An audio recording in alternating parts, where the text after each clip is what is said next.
Olá! Nós vamos, nessa aula, finalizar as nossas reflexões sobre o estudo pragmático da norma, falando de um tema que é de extrema relevância para a compreensão das relações de poder comunicativas normativas no nosso país.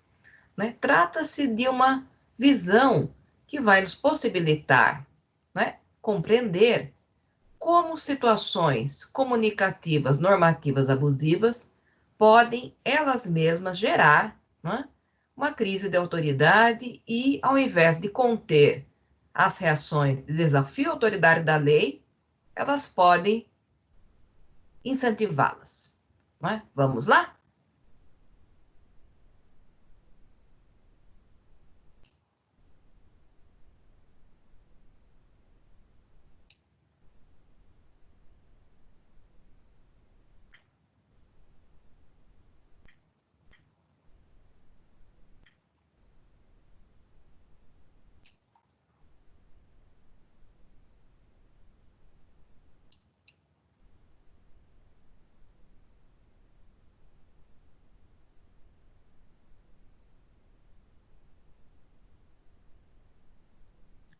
Bom, dentro dessa leitura pragmática da norma, surge uma questão relevante do ponto de vista da análise do conteúdo das normas. O nosso foco principal de atenção envolve o que nós chamamos de aspecto cometimento da norma, que está relacionado àquilo que estabelece as posições entre os comunicadores. Então, a ideia de cometimento institucionalizado nos remete, como nós vimos, a uma ideia central, nessa discussão interativa, que gira em torno da ideia de relação metacomplementar institucionalizada. E aqui surge uma questão interessante. Dentro desta disputa, dentro dessa leitura crítica recíproca que existe entre os chamados justnaturalistas e os positivistas, partindo do pressuposto de que os primeiros defendem a ideia de que existiria conteúdos religiosos e éticos universais, e os segundos negariam essa possibilidade, dizendo que os conteúdos em si não são nem jurídicos, nem antijurídicos, eles seriam neutros, tudo estaria na dependência do exame lógico de cada ordem jurídica especial. Aí nós localizamos o Kelsen.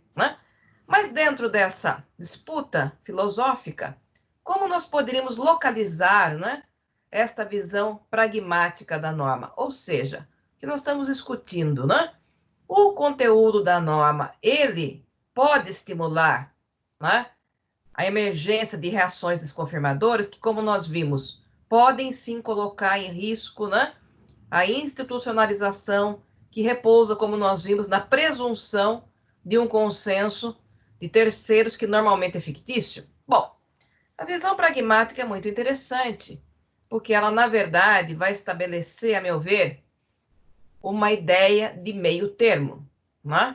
Ela não parte de uma visão extremamente idealista, como esta pensada pelos justnaturalistas, que parte de uma concepção do direito ligado à natureza, ligado à razão, ou aspectos religiosos que seriam imutáveis, e nem vai assumir uma postura extremamente esvaziada de conteúdo, como sendo a posição do Kelsen, ou seja, qualquer conteúdo pode ser jurídico.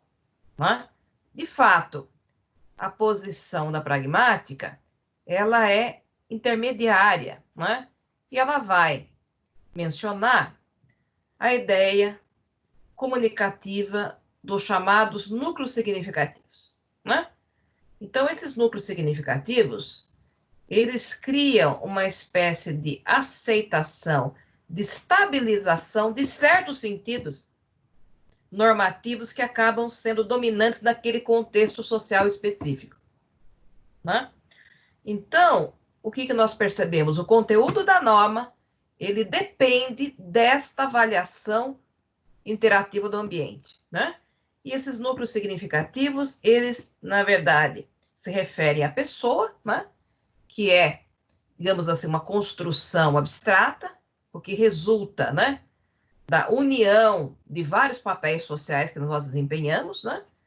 Mas ela também está associada aos valores, né? Aquilo que aparece como símbolo de preferência nas normas, e as ideologias, que nesse sentido pragmático não tem nenhuma ligação com o marxismo de forma específica, mas indica uma certa possibilidade de nós avaliarmos, de nós criarmos uma certa hierarquia de valores. Né? Então, na visão pragmática, esses núcleos significativos vão determinar aqueles conteúdos que, de uma certa maneira, podem, de forma presumida, ser confirmados, né, pelos sujeitos sociais. Então, é uma visão muito interessante, né, que tenta escapar daquelas visões extremas, né? Os conteúdos são universais, os conteúdos não importam. Né? Então, vai dizer o Tércio, não é qualquer conteúdo que pode ser conteúdo das normas jurídicas, mas apenas os que puderem ser generalizados socialmente, ou seja, que manifestarem núcleos significativos vigentes numa sociedade. Por exemplo, né? Na cultura ocidental de base cristã, conteúdos que desrespeitam os direitos fundamentais são rechaçados. Né? Então, nesta leitura, nós não discutimos os direitos fundamentais com base num resgate de um suposto direito natural universal, mas sim na ideia de que, do ponto de vista social, a partir de uma certa mudança religiosa, né, uma certa mudança também filosófica e política, nós passamos, então, a eventualmente rechaçar e podemos até vir a desconfirmar certos conteúdos, né, que viram essas generalizações. Então, é uma visão extremamente interessante, porque, evidentemente, que o conteúdo das normas, ele gera, de forma inevitável, pessoal, né, reações desconfirmadoras, né?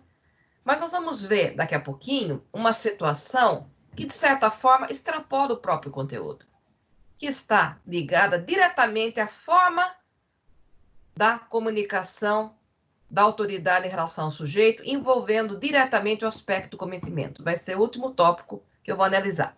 Mas, a título de complementação, né, nós mencionamos aqui uma certa definição que ele acaba expressando no livro, né, de que seria, então, uma noção pragmática de norma jurídica. Né? Ele vai dizer, né, do ponto de vista da pragmática, as normas jurídicas seriam, né, expectativas contrafáticas, ou seja, de dever ser, que se opõe, né, ou que se impõe contra os fatos, contra o ser, né, aquilo que deve ser, que se expressam por meio de proposições de dever ser, tudo bem, do ponto de vista lógico, deve, obrigatório, proibido, permitido, facultado, estabelecendo entre os comunicadores sociais relações complementares institucionalizadas em alto grau, né? O que significa isso? Né? Aquela relação que se torna meta-complementar, né? Cujo conteúdo tem sentido generalizável conforme núcleos significativos mais ou menos abstratos, né? Então, aqui nós temos quase que uma ideia, um conceito ideal do que seria, né?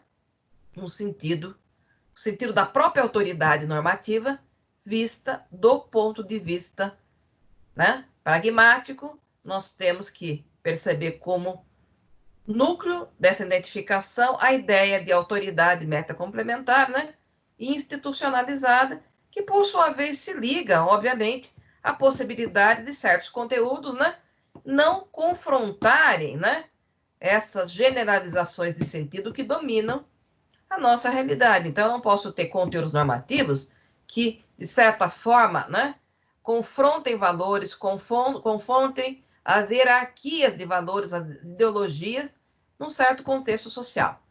Então, é uma leitura interessante. Nós normalmente não cobramos, né, esse tipo de definição em prova, mas é importante que a gente cite para que uma noção geral seja, de uma forma ou de outra, compreendida.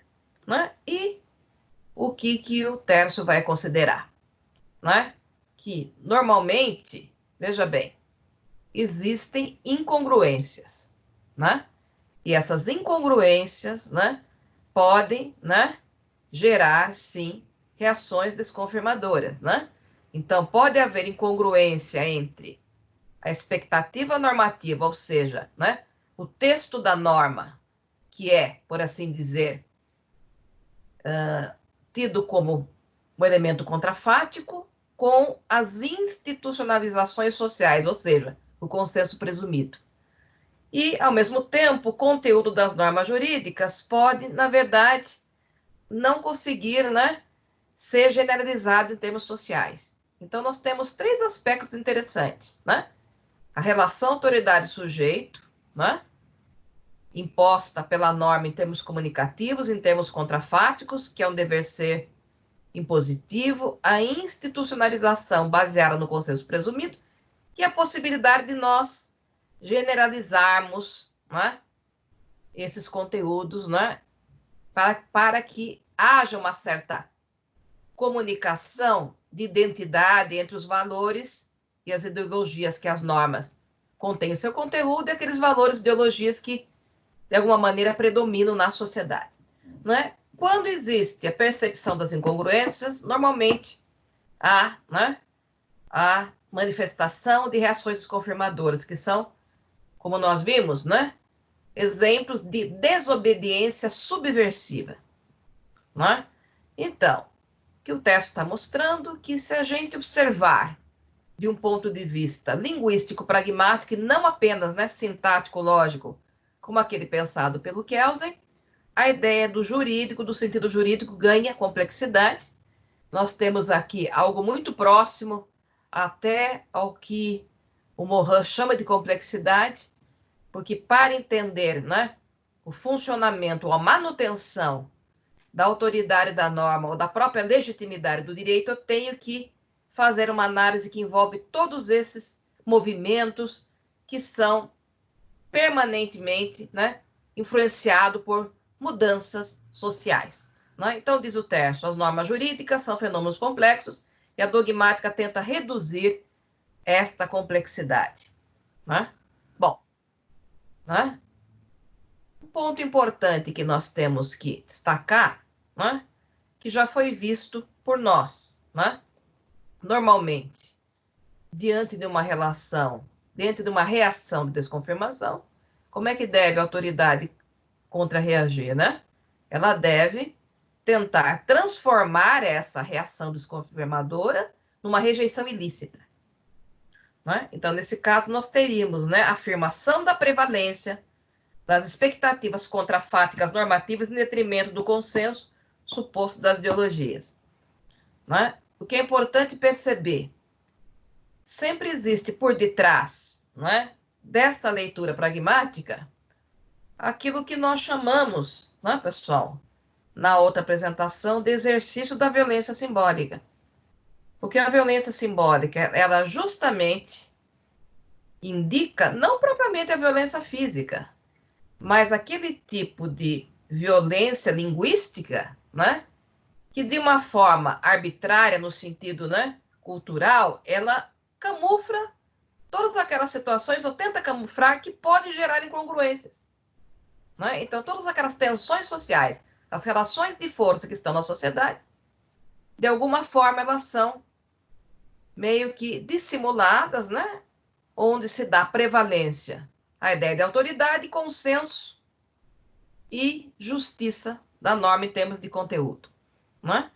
Agora, é óbvio que na emergência de uma reação desconfirmadora que indica, como nós vimos, exatamente a desobediência subversiva, nós temos, né, um enfraquecimento do exercício também dessa violência simbólica. Por quê? Todas aquelas tensões sociais, toda aquela eventual discordância dos terceiros, né, ela passa a ser vista. Então, a violência simbólica perde, de alguma forma, o seu efeito. Né? Nesta leitura,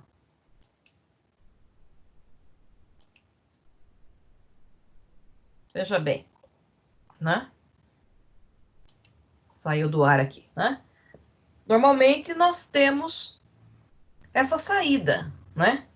Tentar transformar a desobediência subversiva na criminosa, né? Mas nem sempre isso é possível de ocorrer, né? E aí eu entro na parte final dessa exposição, né? Que foi desenvolvida não propriamente pelo Tércio, diretamente, mas ela resulta de uma reflexão minha, né? Que eu desenvolvi de forma originária na minha tese de doutorado e que eu venho expandindo de uma forma assim bastante significativa através do exame de várias obras fílmicas, eventualmente também de obras teatrais. Eu tenho estudo voltado para o pensamento, né, teatral do William Shakespeare, onde eu busco fazer essa aproximação da pragmática comunicativa do problema do poder, né, com a ideia de autoridade do direito a partir do exame de peças, né?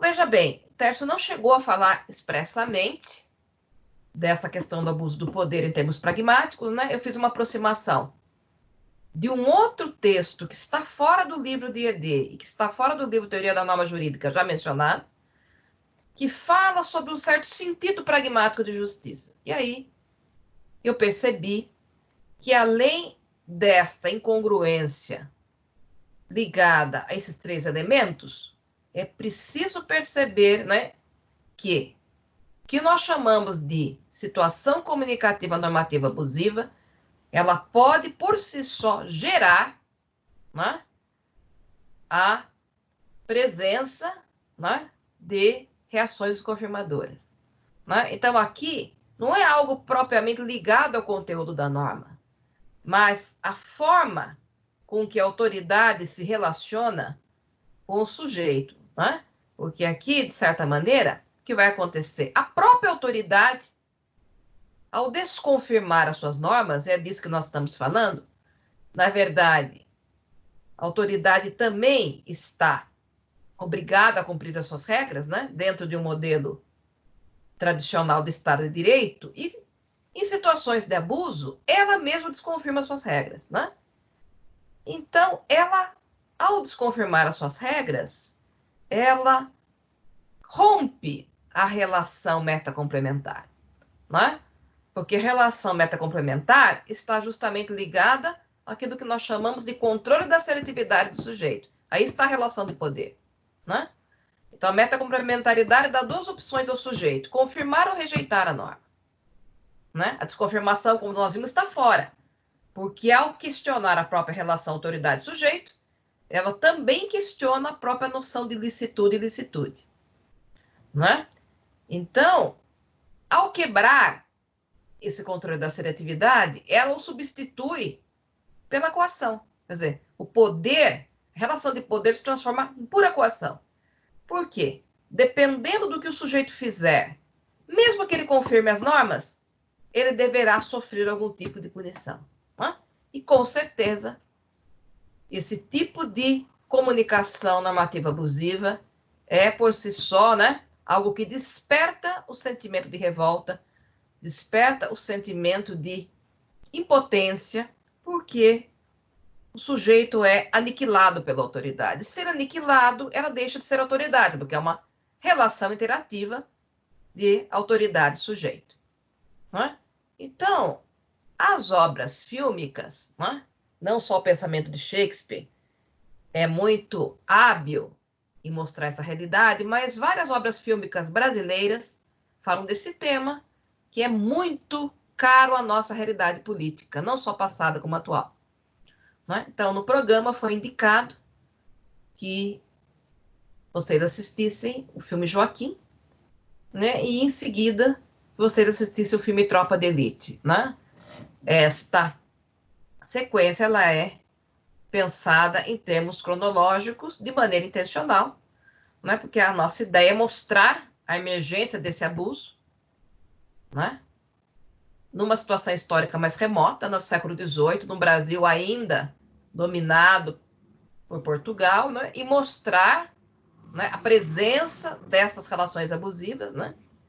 Num contexto contemporâneo, né? Levando em conta aquilo que João Moreira Salles intitula o documentário, mas que ele chama de Notícias de uma Guerra Particular, né? Então, o filme Tropa de Elite, ele dialoga com o documentário Notícias de uma Guerra Particular e mostra esse abuso cometido hoje, né? No centro urbano do Rio de Janeiro.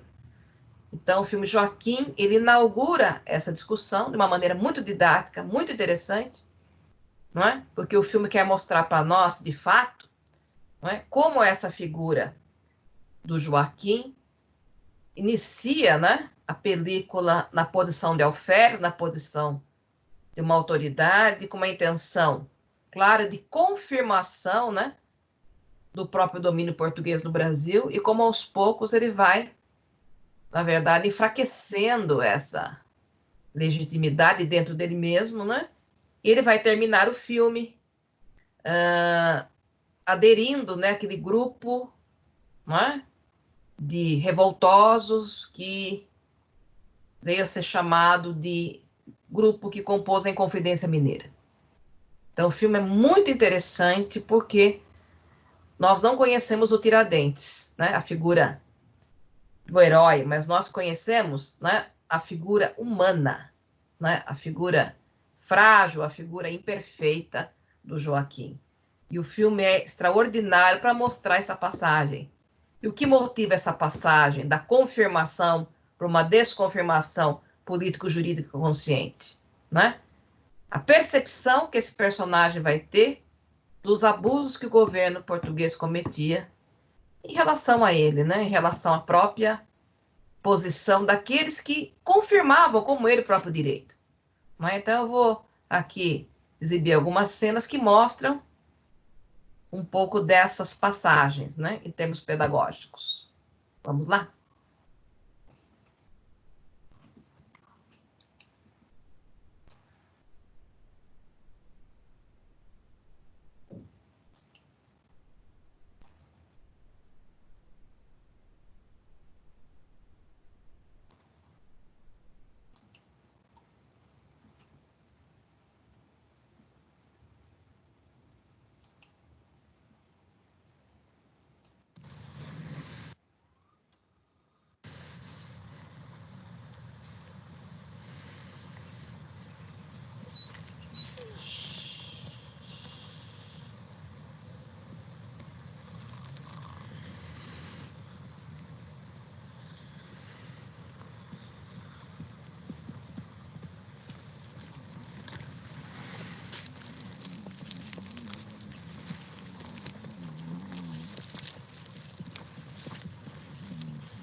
Não me mate não, moço. Não me mate não. De Dona Maria I, rainha de Portugal, lhe dou ordem de prisão por contrabando de ouro. Mas eu não sei de ouro, não. Eu não sei de nada, não.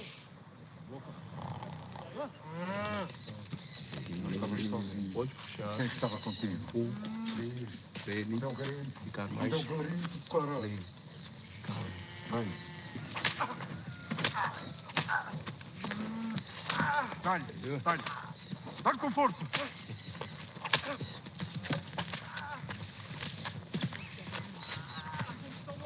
Tu estavas dormindo, mano. Acordavas, não é? Deveríamos ter dado ordem de prisão juntos. Não achas? O comando da tropa é nosso. Aquele ali aguentou pouco.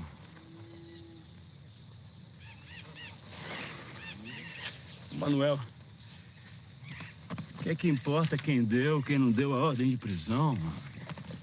Não importa. Na hora da promoção, importa é muito. Pensas que eu sou traiçoeiro, mano? Tem uma coisa que eu não tolero é traição. Sabes o que é que eu penso? Eu penso é que tu queres a mesma coisa que eu. Uma promoção e pedras valiosas. Isso sim. É isso mesmo que eu quero.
É parente.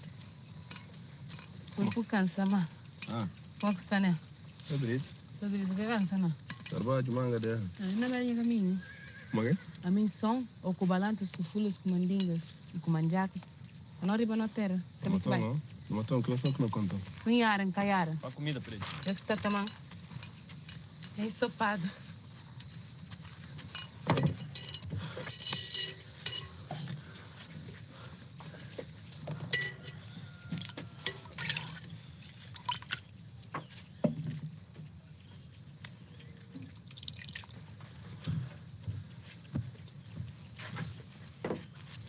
A coceira danada me atenazando. Será que é piolho de novo? Deixa eu ver. Uiu. Coitado. Manga dessa. Tem, né? Pera. Agora não tá baixa.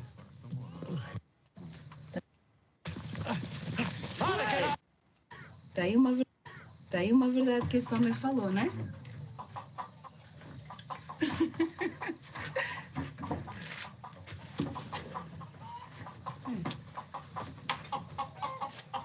Vamos embora, homens. Pegue ele! Para! Vai! Para, caralho! Para! Ai, bicho! Agarra! Para! Sai! Em nome de Dona Maria I, Rainha de Portugal, dou ordem de prisão por contrabando de ouro. Prende! Vai lá, Razolário, vá. Prende! Cadê? Essa boca, rapaz. Nada não, hein? Já que tá ouro! Já que tá ouro! Tá onde, hein? Ah! Fala! É ela? É ele? É ele mesmo. Eu vou te matar! Não vais matar ninguém, cala a boca. Quem é o chefe aqui? Sou eu. Nós dois somos chefe. Precisando falar com o senhor em particular. Argo. Argo! Patrão, como deixa esse português falar assim com o senhor?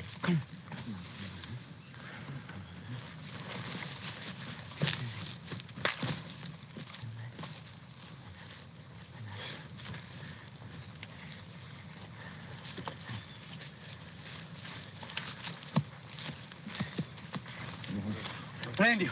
Dá o dedo no chão. Prende esse tempo. O que é que foi isso? Vamos em frente. O que é que foi isso? Esse ignorante queria subornar com um anel de ouro ruim. Isso está demais. É um abuso. Hã? Agora vais mofar na prisão. É para aprender a subornar corretamente um funcionário da corte.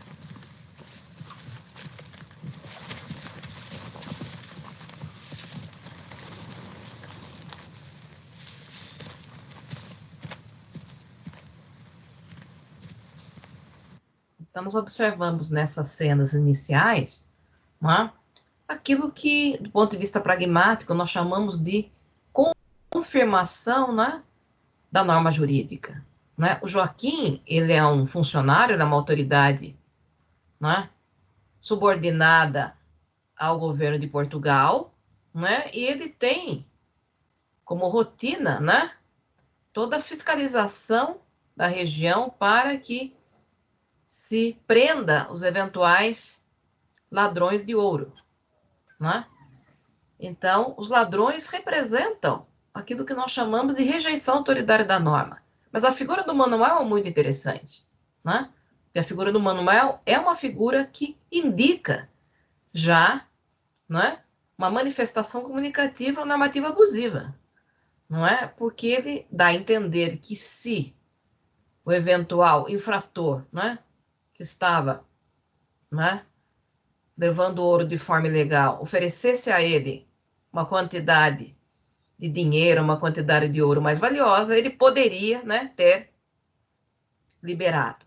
Né? E nós vamos ver mais para frente, né, qual o futuro do Manuel. O que vai acontecer com ele, o que vai acontecer com o Joaquim. Isso tem consequências imediatas, né, no comportamento final do Joaquim, né, na mudança que ele sofre em termos pragmáticos jurídicos. Vamos lá.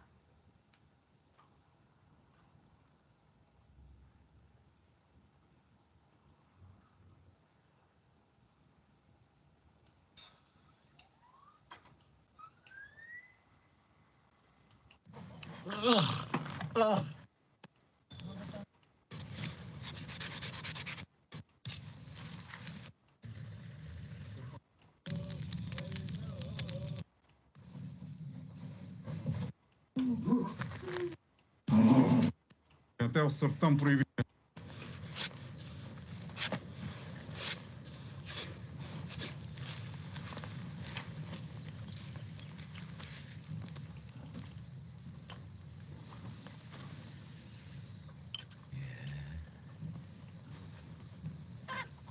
Vou receber minha promoção de cara nova. Tu ainda nem foste dormir e já estás a sonhar.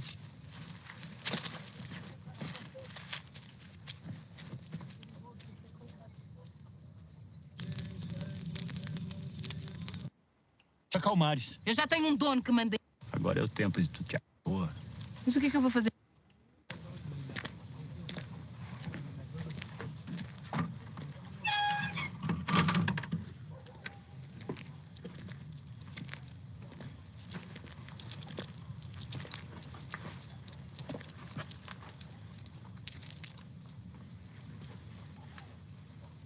Agora põe tudo. Essa também.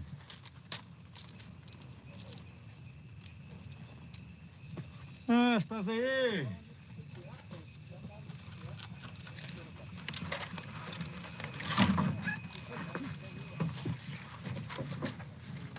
Preciso falar contigo.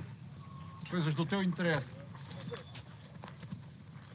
O posto fiscal está fechado por hoje. Falaste com o Benedito? Quê? Falaste com o Benedito? Ele vai me vender? Eu te prometo, Preto. Vou me tornar tenente, juntar dinheiro e te levar pra passear em Lisboa. Mas o que é que eu vou fazer para Lisboa? Lá só tem português. Respeito. Sou filho de português, sou português também. Ele não vai vender, não é? E tu não vais fazer nada, não é? Preta, eu tô quase dobrando o homem. Tu serás minha. Agora é o tempo de tu te acalmares. Deixa que eu resolvo isso. Resolve nada.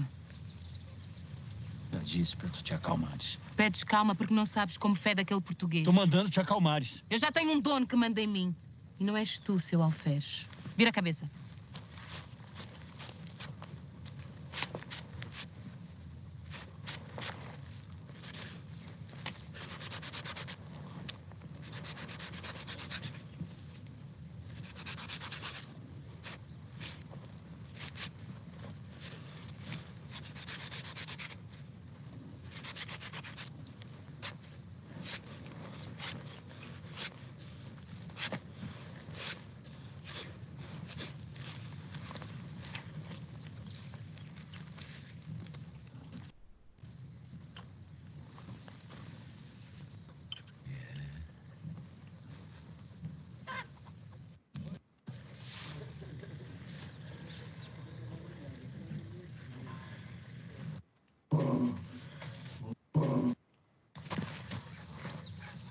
Bună la puțin.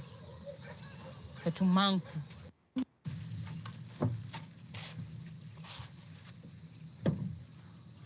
Abre as pernas. Puxa a saia!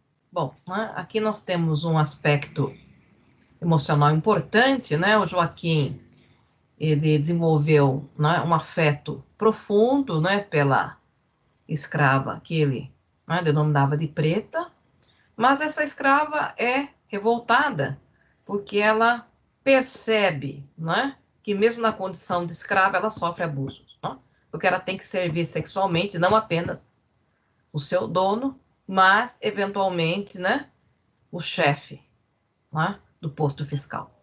Então, esse é um detalhe muito interessante, porque a preta, ela vai se cansar, né, da espera, das promessas, né, do Joaquim de comprá-la para dar a ela alforria, e ela vai desconfirmar, né, a autoridade do domínio português, fugindo para um quilombo. Nós vamos ver que o encontro de Joaquim com ela no quilombo vai ser fundamental, né? Mas a partir do momento que ela foge, ele se torna obcecado em conquistar a sua promoção, não é? Ele quer conquistar a sua promoção sendo competente, confirmando a autoridade, né, das leis portuguesas de forma extremamente leal, não é? Então ele vai compor uma expedição em busca de ouro. É muito interessante, né? Toda essa passagem do filme. Exaustivamente, ele busca ouro e não consegue achar. Né? Ele quase coloca em risco a vida do grupo. Né? Porque ele está desesperado. O amor que ele sente por ela é profundo. Então, o Joaquim é uma figura humanizada. Embora ele faça parte do contexto da opressão aos escravos da época, né? Ele desenvolveu esse sentimento especial. Né? Mas que se frustrou, né, diante da emergência das relações de abuso. Né? Mas por uma coincidência, apesar de não encontrar ouro, no final, por acaso, ele acaba encontrando pedras verdes que nós consideramos ser esmeraldas. Né? E ele leva as pedras verdes aos seus superiores, né, contando que isso vá aparecer como pré-requisito jurídico para a sua promoção, e ele é desconsiderado. Quem é promovido no lugar dele? Manuel, que tem aquele comportamento preguiçoso de dormir durante o trabalho e de sugerir a possibilidade de uma atitude abusiva de corrupção, né? E depois ele vai encontrar, né, a preta, que já mudou de nome, que passa a se chamar Azul, no quilombo, né? E a percepção da revolta do quilombo vai inspirá-lo para finalmente aderir, né, a esse grupo de estudiosos, que era um grupo intelectual, né, de pensadores que foram os mentores na Inconfidência Mineira. Então, eu vou agora mostrar para vocês esses trechos, que são importantes dessa passagem aqui, que vai começar a transformação do Joaquim, né, em Tiradentes. Vamos lá?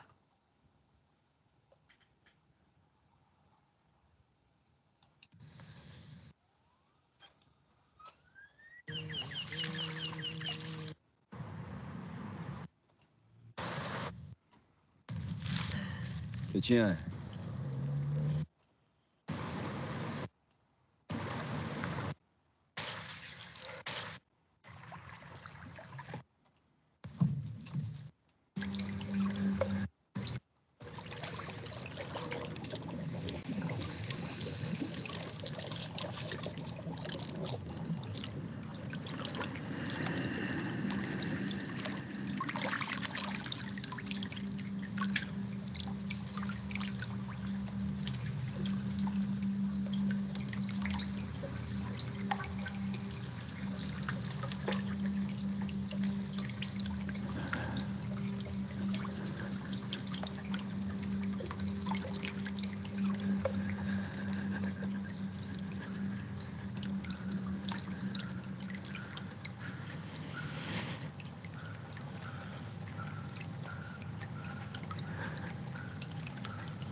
Joaquim, pode vir.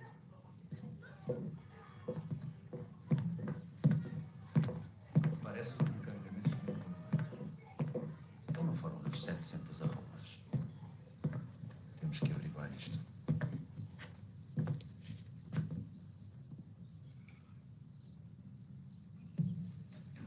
E então?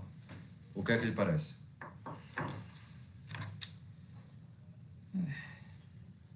Eu acho que tem algum valor, mas eu preciso de mais tempo. Terás o teu tempo. Há muitas como essas. Muitas, Vossa Excelência. E sabes onde encontrá-las? O local exato. Diz-me uma coisa. Descobriste sozinho? Sozinho.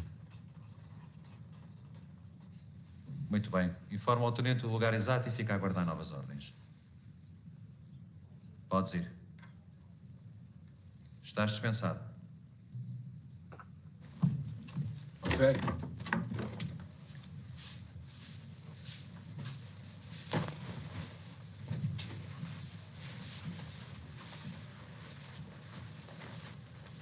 Cadê Matias? Matias foi embora pro Rio de Janeiro, feito galinha assustada. Português infamigerado. Aquele lá não leva jeito pra coisa, não.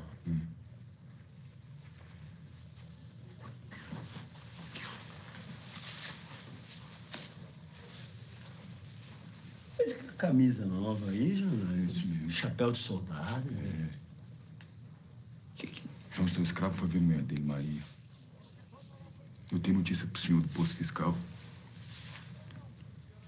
Diz que o administrador também foi pro Rio de Janeiro e que vai trabalhar pro vice-rei agora. Mas roubou bem, tem promoção, né? Roubou mal, tem punição, né? É isso mesmo, né? É. O Manel, que agora é tenente. Ele tá mandando por lá.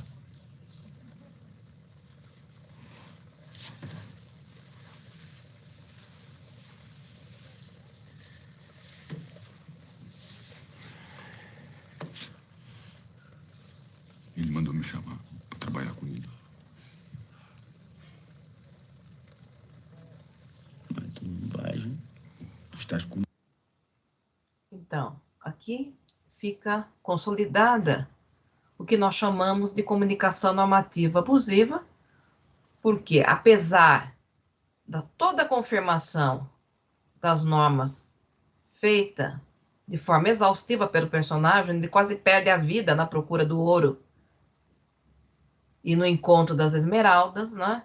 Ele não tem a contrapartida da confirmação, que seria a promoção, né? A autoridade deve confirmar a confirmação, rejeitar a rejeição e desconfirmar a desconfirmação, né?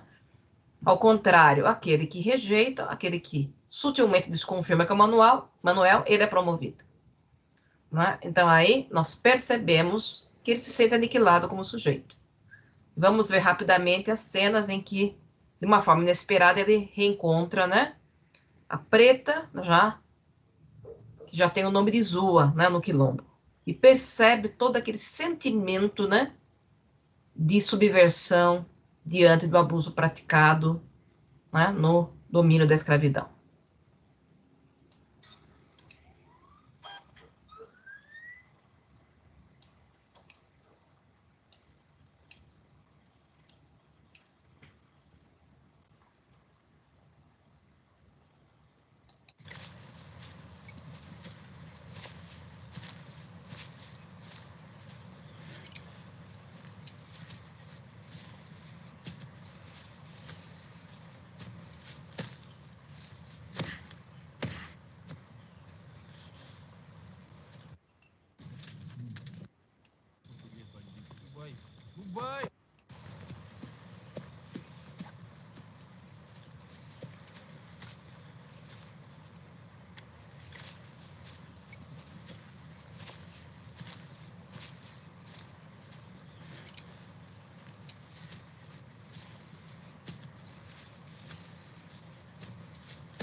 Maral.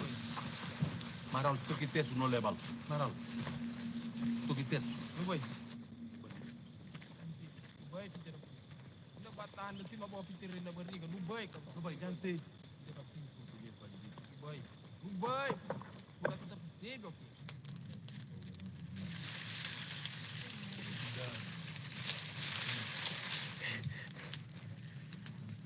Sim, mangação.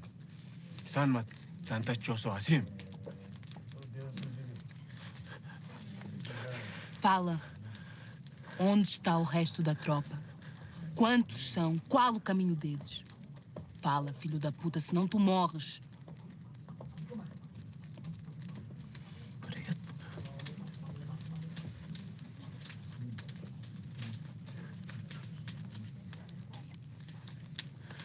Preta.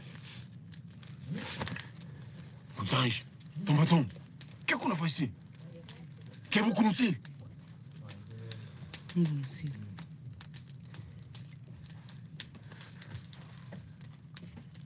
Preta é nome de cor. Meu nome é Zua. Fala onde estão as tropas. Não tem tropa nenhuma. Não tem tropa nenhuma. Explica para ele que eu não sei de tropa nenhuma. Fala com o Meika tem tropa. Nkobi. É o som. Nkobi. Vem falar próprio com esse boca. Se aquilo é não matar. Vamos te matar. Fala agora. Fala.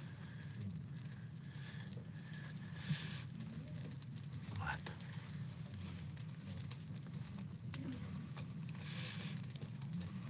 Mata. Mata. Locotil.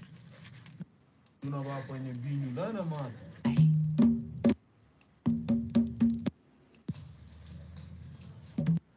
Fala ninguém desse lugar.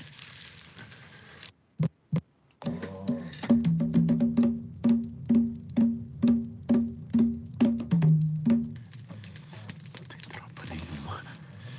Não tem tropa nenhuma. Explica para ele que eu não sei de tropa nenhuma. Fala com o Meika tem tropa. Nkobi. É o som. Nkobi. Vem falar próprio com esse boca. Se aquilo é não matar. Vamos te matar. Fala agora. Fala. Mata.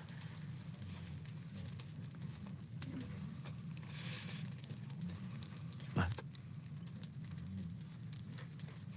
Mata. Me mata agora. Mata de uma vez. Mata. Locotil. Não vai.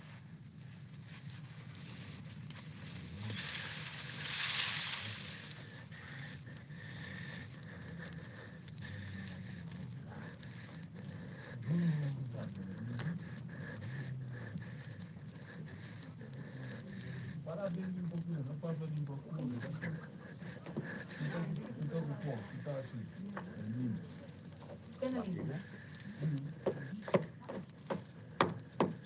Avó, não tem arma. Olha, eu que inimigo vem para matar. Mas não está pronto, preparado. Pronto. Avó, depois não vai apanhar vinho lá na mata. Para não vir. Avó, a mim que bom não vai depois para lá muito. Então, nós que não está feliz.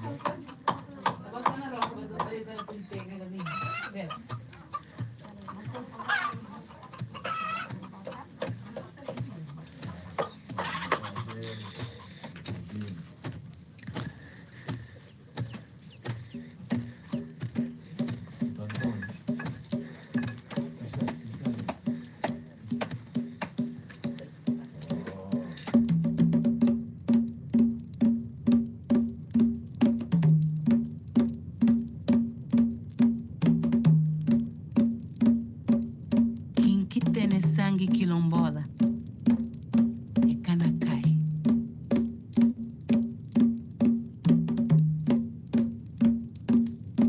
E acaba só com a liberdade. A nós nós é guerreiros de fé. A nós é guerreiros de quilombola. A nós é guerreiros de quilombo.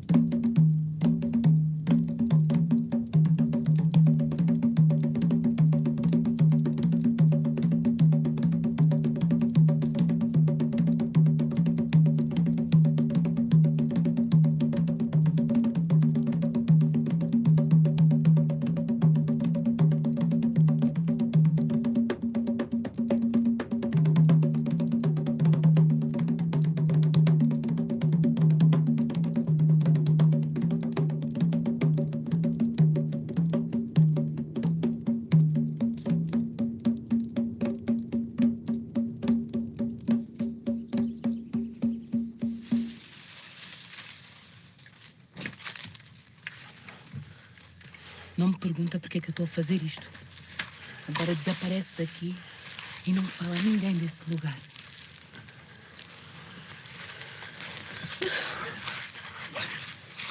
Se tocar em mim, eu mato. Nunca mais nenhum branco vai encostar em mim. Agora desaparece daqui antes que eu corte a tua cabeça, bar da merda.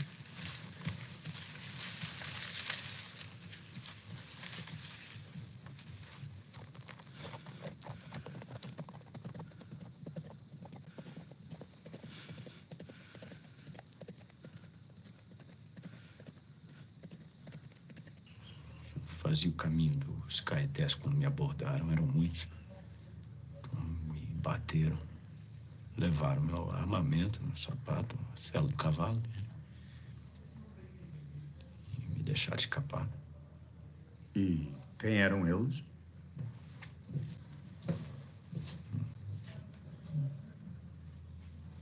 Seu conhecimento, meu senhor.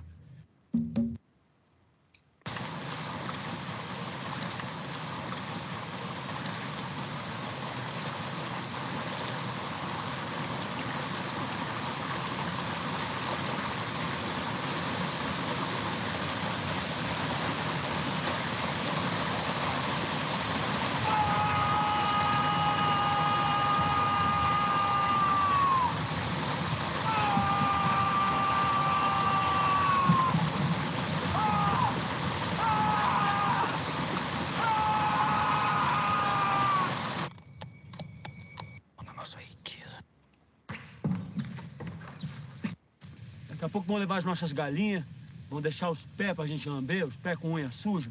Ganho minha vida, ganho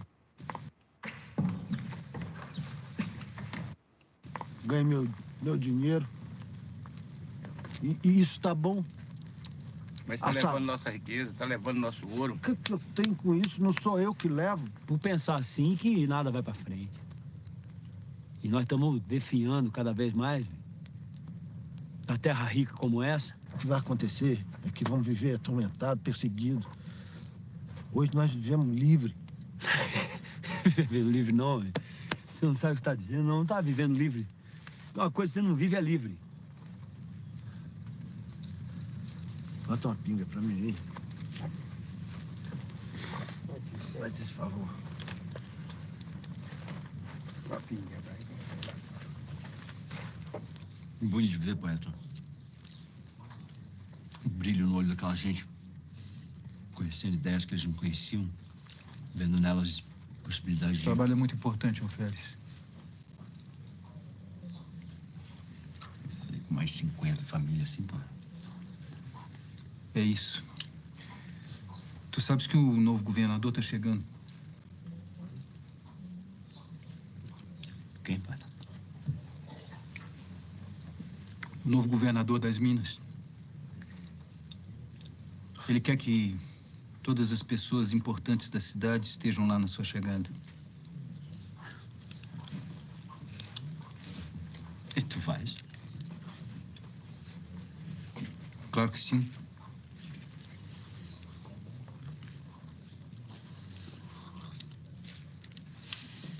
Outro ladrão chegando e não fazemos nada.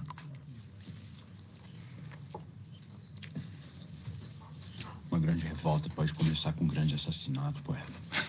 Que? E se mata o governador? Você tá louco?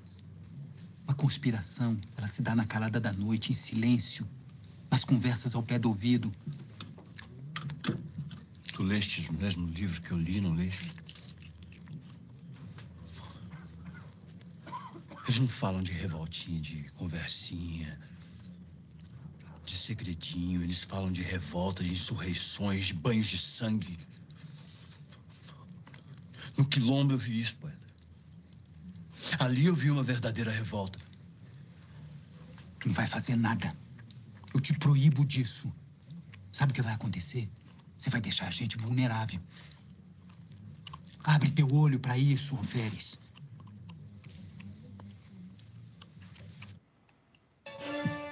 Acho que o Alferes compreendeu bem, está muito imbuído dos nossos ideais. E eu acho que ele pode ser muito útil à difusão das nossas ideias, da nossa causa. Duvido que exista alguém que deseja ver essa terra livre aqui mais do que eu. Agora, com arma, com homem, é partir pra cima deles, dar um pé na bunda de todos esses sanguessugas, filho da puta.